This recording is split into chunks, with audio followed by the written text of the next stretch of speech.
So we've had the ability to be able to promote our product through Etsy ads for a long time, but it's pretty recent that they started to kind of care about, or at least give us more of a choice on how we ran those ads. And so one of the first kind of dabble points that they did is they said, hey, tell us how you want us to run your entire ad account. And they gave us three options. Option number one was efficient. Option number two was greater visibility. Or option number three was lower cost per click. So when we look at those three options, we have to make a decision of what's going to be best for our ad account. There's pros and cons to all three. Greater visibility allows you to tell the ad account that I don't necessarily care. I don't want you, Etsy, to watch my budget for me. I want you to just promote something for me. And if it burns through my cash and I get no sales from it, that's my own fault. You're essentially taking responsibility for that and just saying, look, I just want you to promote me. Don't look at the data. Don't care about it. Promote me. The efficiency, which is the one that they recommend that you take, is a balance. So it's saying like, yeah, we're going to promote you, but we're also going to make sure that you're getting some results from this. And so if we're seeing that we're not really getting great clicks and things like that, we're going to take our foot off the gas and not spend your whole budget or something like that. And that's usually where we want to be. Hey, Etsy, if it's working, promote me. If it's not working, don't spend my money. That's why this is the most popular one. The lower cost per click sounds really tempting, which is like, oh my gosh, why would I not choose to have Etsy just find me the lowest cost per click? Well, the answer is it's not going to spend a whole lot of money to do it because it's optimizing on trying to find the perfect person that's going to click or the perfect search that's going to click. And so you're only going to be seen under really specific keywords. And so you might want to spend $100 a day and it's only going to spend $6. So that's those three. That's how that's going to work. 99% of the time, I shouldn't say 99% of the time, 90% of the time, you're going to choose efficiency when it comes to your whole ad account because that's what we want. We want results without burning our budget. So when would you choose the other two? Well, if you want greater visibility, that's usually because you're in a really saturated market. It's a seasonal product, so that there's a ton of traffic coming for this for a short period of time. So whether that's, let's just say your Father's Day, you're going to be like, look, I don't want to wait for this to ramp up. I want to be seen.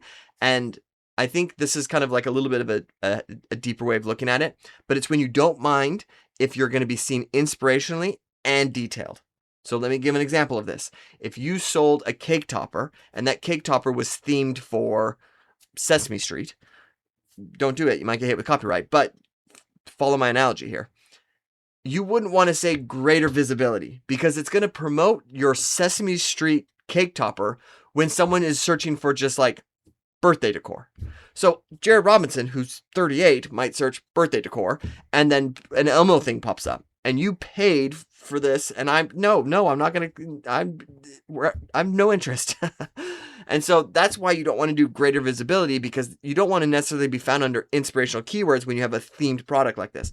But if you were selling a Father's Day gift, then you are less likely to care about those inspirational keywords because most people are going to be searching for Father's Day gifts, grandfather, stepfather, gift for a dad, all these different types of keywords and you're just trying to like, look, I know if someone wants to buy a Father's Day gift, I'm a great option. And so that's when you would use greater visibility. The truth is, though, efficient spending is going to still probably work better unless competition was super intense. So if a lot of people are selling what you're selling and they're paying for ads, that's where greater visibility could play a part to kind of help you in that. So that's when you would use the other two. So this is when the new Etsy update sort of starts to play a part in our lives. Because before, like I said, 90% of the time I'm saying, just use efficient spending. It's going to work. But this time, what's happening with our update is we can now select individual listings and choose how we want to promote them. So we can have one that's efficient spending and one that's greater visibility and one that's lower cost per click and have them all run under the same ad budget. This changes things for us because now what we were saying from a blanket standpoint, we can sniper stuff. And so now what we want to do is we want to piggyback off of what what our ad account is doing and be able to make adjustments to fix what it's doing. So I'm going to share some examples with you. So I need to throw out 2 disclaimers before we jump into this. Number 1 is there's lots of videos that are going to kind of go over, or podcasts or whatever, that kind of talk some ad strategy with you. This is going to be for those who are like, seriously spend some cash. So if you're dabbling, first of all, this feature is not even available to you if you're spending less than $25. So my thought is, if you're spending less than $25 in ads, you probably shouldn't be listening to this podcast. If you're someone who spends more than that, this is a good podcast for you, because this is who I'm talking to. So grain of salt, guys. Is it grain of salt? Grain of sand? But I can't remember. Number 2 is that Etsy's, anytime they let something new out, it can be a little clanky in the beginning. And so we don't always just want to jump in full trust on something. So you're definitely going to want to experiment anything that you're doing, but I'm going to give you some things to experiment with. Okay, there's my disclaimer. Also, this could cause loss of limbs, diarrhea, and hypoplastic left heart syndrome. So those are my other disclaimers. Okay, now let's jump into this. And shout out to anyone who knows what hypoplastic left heart syndrome is, because that is a real thing. So for most of us, we're going to have a handful of products in our ad accounts. It's very tempting to put a lot of products in your ad accounts. I don't recommend that you do that, because if you do something like this, it's really hard to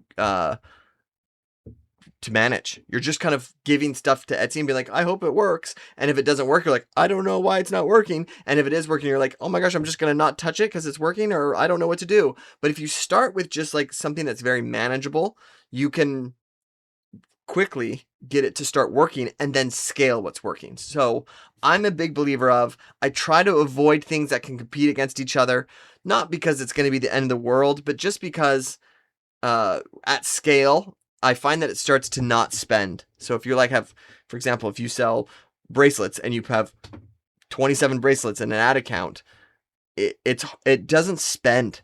And so I find that you kind of need to start diversifying your keywords out a bit, targeting different things, turning off some of the keywords in some campaigns, leaving them on in others, so that way you're not cannibalizing what you're trying to pay for. Also, it's just that you're just giving, I think, for my own opinion, too much variables for Etsy to work with when you yourself have data of what's working. So you know what your best sellers are, you know what's working well for you, you know what people like to buy, and usually that's what you're going to want to try to promote.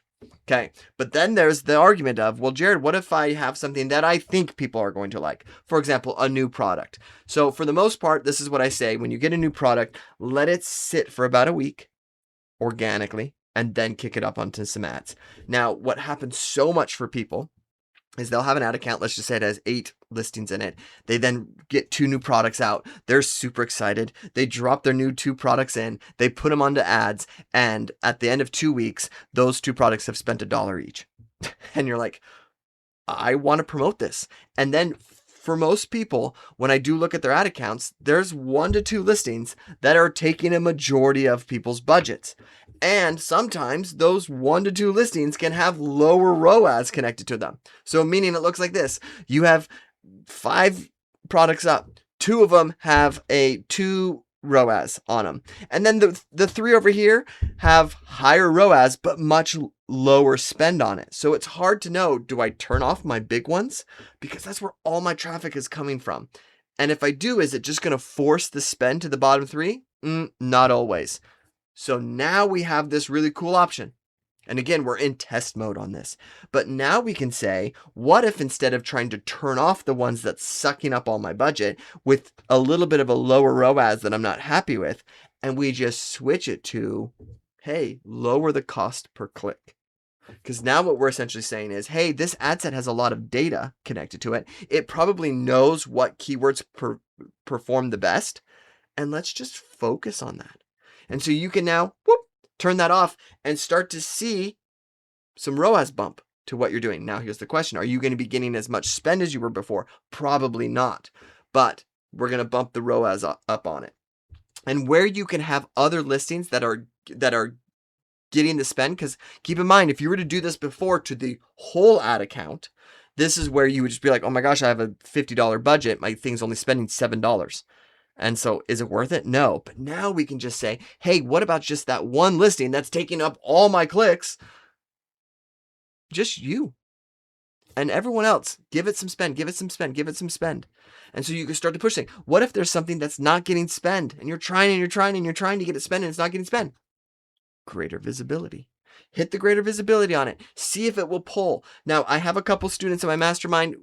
Just this last week, we were doing an experiment with it. We didn't see that turning on greater visibility flooded ad spend over. It's not like all of a sudden we flipped that switch and it was like, oh my gosh, this thing's just getting so much more than it was before. In fact, it wasn't much different with the greater visibility, but we are seeing that when we have it on lower cost per click, that it is lowering the amount of doors that's open under the keywords, which is helping the ROAS stay where it's, or be better than what it was at before.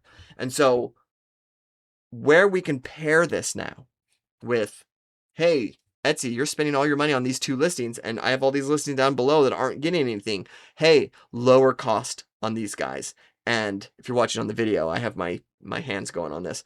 And then these ones, maybe 1 or 2 we switch on greater visibility and 1 or 2 we do on efficient spending, and we see which ones do best, and we can make some changes. What this does is it's giving us more to play with. It's giving us more options to try different things. But one of the biggest headaches I ran into with Etsy ad account is that I can't control where ad spend is going. So yes, I'm willing to spend $60 a day, but I don't want to spend $60 a day on that one listing. But I don't want to turn off that listing. That's always been a problem. It can now no longer be that problem. And that's something that I'm excited about. And it's something that I want you guys to experiment with and try it out and see what you can get out of this. Because if we can manipulate the budget a bit, this is where we can help really scale our ad account. Okay, so now I'm going to talk about how the ad account itself is connected to the gut health of our store and how we can you get certain tells from the ad account.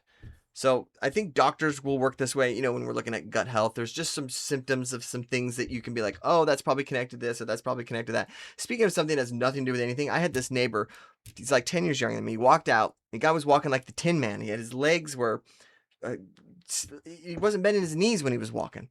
He comes walking over to me and he's like, hey, Jared, let's play some basketball. I'm going to go down to this church. We're going to play some basketball. Why don't you come with me?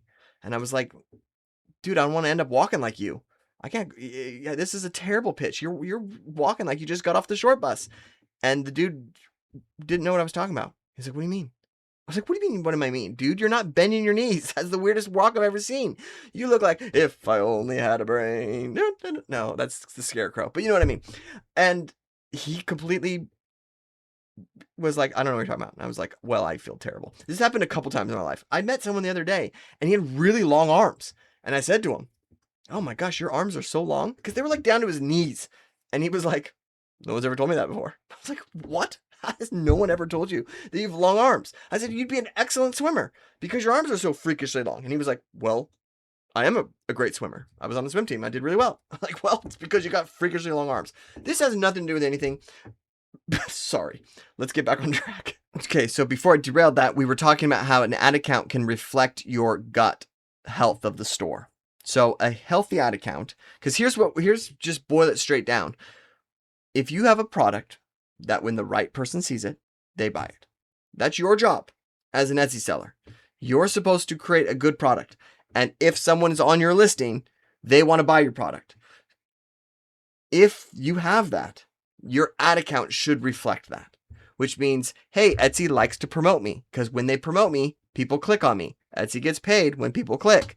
Then people buy. So if I'm under efficient spending, Etsy's both signals are being fired, which is people are clicking, people are buying. And this is what allows Etsy to feel comfortable spending your budget.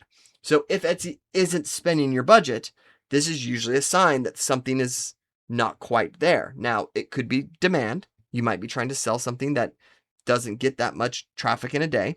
It could be that you have several listings bidding for the same keyword, and sometimes I can see that dams, dam as in like the beaver dam. So now I don't want to have to put explicit on my on my podcast. I'm referring to the beaver dam. The spend, because you're just having things kind of cannibalize itself.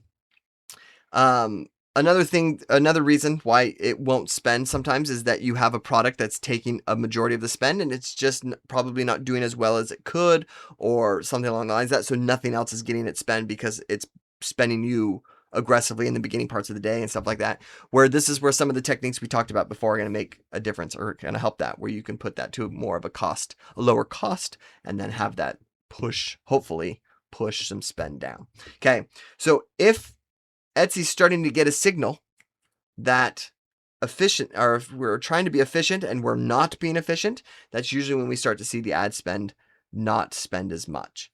So that there's a limit that everyone's going to have. You might be at $60 a day, $70 a day, $100 a day, and it's not spending $100 a day, but it's spending 80, 76, whatever. It's because it's just can't stay efficient that long, right? And so things like Facebook, things like Instagram don't work this way. They will continue to spend your money regardless. And if you have something that's not converting well, they just charge you more for CPMs. Etsy just stops kind of spending your budget and putting other things in front. They start prioritizing other listings that aren't from your store. So people who are bidding for the same type of people.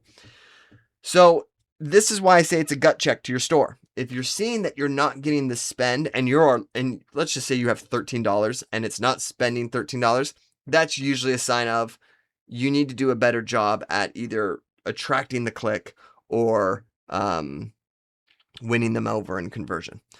Another thing that it could signify is that you're not getting the right traffic. And this is where you can jump into the individual listing itself and click on views so that you're looking at the keywords that's coming in, and then you can see which keywords get the most views, and you can start to be like, for example, if you were selling a key holder and it had multi-functions on it, so it can hold your sunglasses, it can hold this, it can hold that, just this really cool, expensive entryway holder, and your top 10 keywords all say key holder, we might look at that and say, I think people are searching for a key holder, like something small to hold your keys. And it's being shown something that's really cool and dramatic, but not necessarily what they're searching for. And so that's where you can kind of turn off some of those keywords and focus more on entryway organizer or something along the lines of that. If your ad account, I'm just going to keep firing from the hip here, so stay with me here. But if your ad account has one product that's getting a ton of spend and it has high ROAS, what do? We add more budget. You throw more money into this. I had met with someone today. Their ROAS was at, I think, 8, and they were at $47 a day. And I said, today you should move that to 60 with the intent to continue to move it up. And they were like, oh boy, $60. I don't know, Jarrett. I was like, bro, you have someone sitting in front of you that when you hand them $1, they hand you $8 back. What's our concern here? Luckily, we got to the bottom of it. She's like, I don't know if I want to work that hard. And I was like, okay, that's a legit concern. But for the most of us who are wanting to grow and wanting to see, I shouldn't say that she's not wanting to grow. She's just wanting to do it systematically, which is smart. But if we see something, if we can build something that we can hand money to and it can kick profit back, we're going to want to figure out how to scale that. So the mindset that we have on an ad account is we want to tackle it in sections. So this is where you hear me say, look, try to get a handful of products that don't compete against each other, that sell well. Maybe some of them are new, and line them up. And let's look at those keywords, because what we don't want to look at is 5 similar products. We want to look at 5 products that have different keywords. And then what will happen is, if let's just say you're targeting bracelets and that particular bracelet just isn't working and it's getting some spend, and I'd like to get about 3x spend, which means if it's an $18 bracelet, I'd like to see about 36, no, it'd be more than that, 40, 50, whatever it is. I don't want to do the math. 47, is that what it is? I don't know. Don't judge me. Dollars before I'm like, hey, time to move on. And so then I move on. So I get that and I put another bracelet in there and replace it this way. Because what happens is eventually you find a bracelet that does convert well in ads and you're like, okay, this is actually working for me. Instead of, I don't know why my ad account's not working. I've thrown a bunch of bracelets in there and none of them seem to be working. You're testing each one, forcing spend to each one, and then making decisions from this. And so if you are feeling like, oh my gosh, my Etsy store overall isn't doing as well as it could, or is slumping, or when I look at my year over year, I'm down. One of the first places you should look is in your ad account, and you're going to see some tells in there. Oh, it's not spending. Why isn't it spending? Because usually, okay, maybe Etsy isn't promoting if it's not promoting you through paid, what are the chances that we're seeing that organic promotion? You know what I mean? We kind of have to look at it that way. And that's where we can start to tackle some stuff. So that's today's podcast. Yeah. Adios.